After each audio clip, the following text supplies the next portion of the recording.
उद्या वटपौर्णिमा आहे, तर मी आदल्या दिवशीच मेहंदी काढून घेत होतो.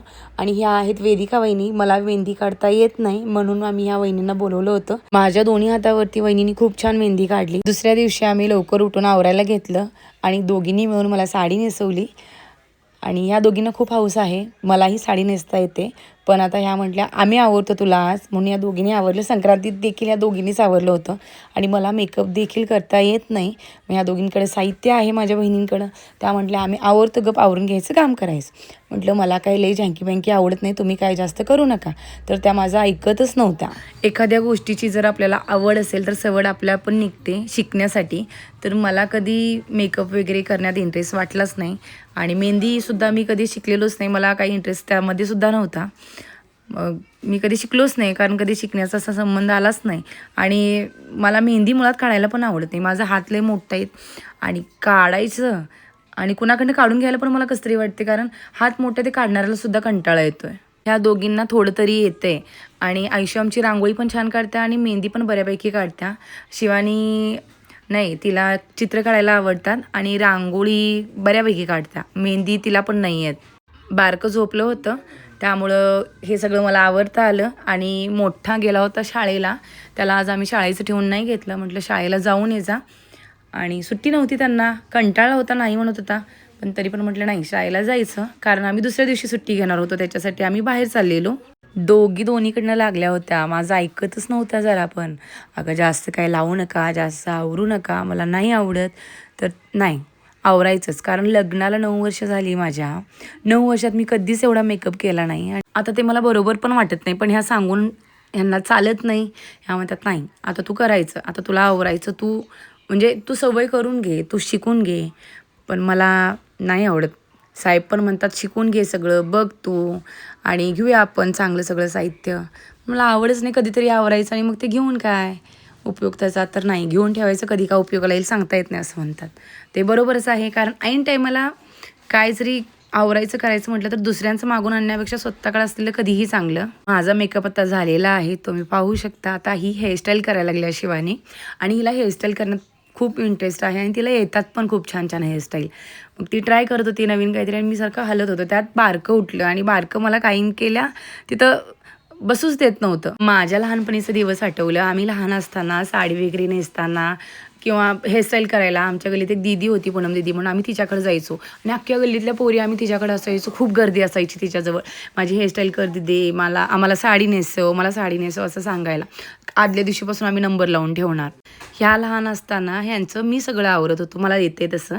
आणि आता एक वेळ असे आल्या की ह्या दोघींना काहीच सांगायला लागत नाही. ह्या दोघी सगळं माझं लाड पुरवतात. म्हणजे हे कर, ते कर, तू असं कर, तुला हे छान दिसेल, तुला ते छान दिसेल.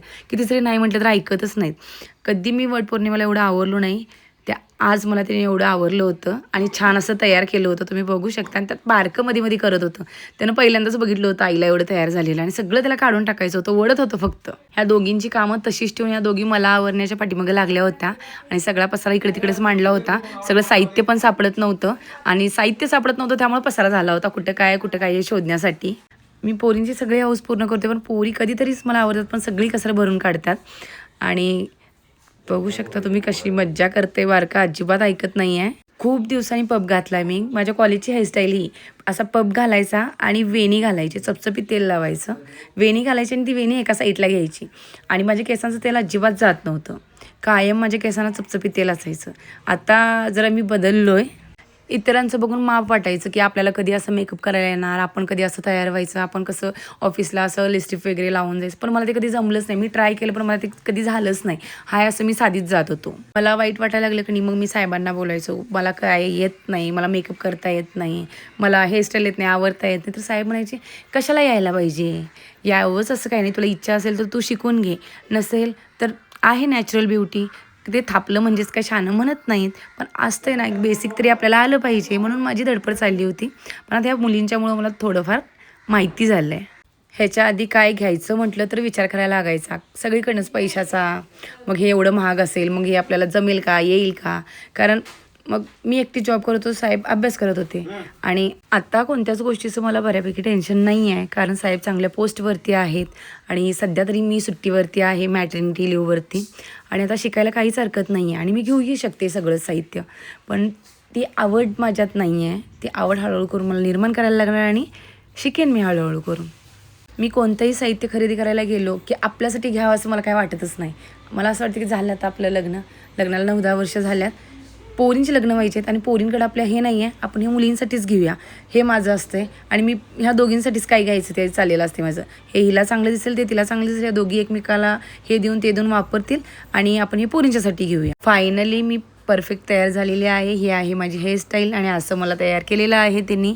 आणि ही पैठणी साडी मम्मीची आहे, माझी देखील आहे, पण मी हा कलर नेसला नव्हता त्यामुळे मी नेसून घेतला. मग वहिनी आणि मी निघालो होतो दोघीजण, कारण बाळ उठलं होतं. म्हटलं पटकन जाऊन यायचं आहे आपल्याला. मग बाकीच्या सगळ्या गल्लीतल्या बायका भेटल्या आणि सगळेजण मिळून आम्ही वड पुजायला आलो. सगळीकडे उकराउकरी चाललेली आहे रस्त्यावरती, रस्त्याचं काम चाललेलं आहे. मग कुठं जायचं इकडं तिकडं हा विचार करत आम्ही फायनली आमच्या चौकातच आलो. तिथं थोडंसं दगडं वगैरे घालून सारण काढलेली तिथं भरून घेतली होती आणि गर्दी फुल्ल होती. बायका वेटिंगवरती थांबल्या होत्या. म्हटलं आता आमचा नंबर कधी यायचा, तरी आम्हाला अर्धा पाऊण तास तिथं उभं राहायला लागलं. कारण सगळीकडची माळे गल्ली, टेंभीवरची, पाटील गल्ली आणि आमची गल्ली, ही सगळ्या गल्लीच्या बायका तिथंच होत्या एकाच वड्याला पूजा करण्यासाठी. आणि काय समजतच नव्हतं. मग त्यानंतर आमचा नंबर आला. मग आम्ही सगळ्या बायका तिथं गेलो गल्लीतल्या एकत्र आणि सगळ्यांनी मिळून आम्ही पूजा करायला सुरुवात केली. आम्ही पूजा करतोय तोपर्यंत पाठीमागं आमच्या कितीतरी बायका वेटिंगवरती होत्या. आवरा आवरा आम्हाला पण पूजा करायची. म्हटलं जरा 5 मिनटं थांबा, आत्ता आम्ही पूजा करायला घेतल्या. किमान 10 मिनटं तरी लागतील आणि आम्ही काही घोळ करत नाही. आम्ही आवरतो पटकन तुम्हाला देतो. अर्जुन नुकतंच झोपून उठला होता आणि त्याला मला बघून रडायला येत होतं. त्याचं चाललेलं की आई मला घे. आणि कर्ण जरी आज शाळेचा राहिला असता किंवा कर्णला सुट्टी असती तर कर्ण देखील माझं ऐकलं नसता. कर्ण माझी साडी धरूनच माझ्या पाठीमागच फिरला असता, अजिबात ऐकलं नसतं. आयुष आणि शिवानी माझ्याबरोबरच आली होती आणि ते माझं व्हिडिओ आणि फोटो काढण्याबरोबर इतरांचं देखील त्यांना व्हिडिओ फोटो काढावे लागले. त्यात त्यांना लय वैताग आलेला. सगळ्यांची पूजा करून झाली आणि सगळ्यांनी मग दोरे गुंडाळले. ही आहे शिवशंभूंची आजी. यांना सगळी गाणी येतात, गौरीची गाणी खूप येतात, त्यानंतर हळदीची, हळद दळायची आणि वटपौर्णिमेची पण येतात. मग त्या गाणं म्हणत होत्या आणि आम्ही त्यांच्यापाठी मग गाणं म्हणत होतो आणि तसं आमचं सूत गुंडाळणं चाललं होतं वडाभोवती. तसं मी माहेरी पहिली वटपौर्णिमा साजरी केली होती आणि एवढ्या 9-10 वर्षात मला पहिल्यांदा माझ्या माहेरी वटपौर्णिमा साजरा करण्यासाठी योगायोग आला होता. कारण माझ्या ऑफिसमुळे मला भेटतच नव्हतं. सगळेजण मला खूप म्हणत होते की तू किती आवरल्यास आणि छान दिसायला लागल्यास, एवढं कसं काय आवरल्यास. आम्ही पोरी दुसऱ्यांच्याकडे आवरण्यासाठी जात होतो आणि हीच वेळ राहत नाही, वेळ बदलत्या. आज माझ्या बहिणीच मला आवरल्या, मलाही आवडतात आणि बाहेरच्या मुलींनाही त्या आवडतात. वेगवेगळ्या प्रकारच्या साड्या नेसवतात, स्वतःही नेसून बघतात आणि दुसऱ्यांनाही नेसवतात. वटपौर्णिमेची पूजा आमची झालेली आहे. त्यानंतर आम्ही भवानीशंकरच्या मंदिरामध्ये आलो. तिथे सगळ्या बायका एकमेकांना ओट्या घालत होत्या, कारण तिथं वड्याच्या झाडाखाली जागा नव्हती बसण्यासाठी. तिथं आम्ही एकमेकांना ओट्या घातल्या आणि हळदी कुंकू दिलं. यानंतर आम्ही फोटो सेशन केलं आणि ह्या आहेत आमच्या वहिनी. सगळ्यांनी एकमेकांसोबत खूप छान छान फोटो काढले.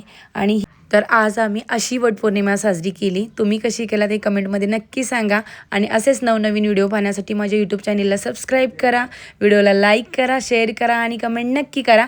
आणि जाता जाता माझ्या इंस्टा पेजला देखील फॉलो करा. चला आता आपण भेटू अशाच एका नवीन ब्लॉगमध्ये. बाय बाय, धन्यवाद.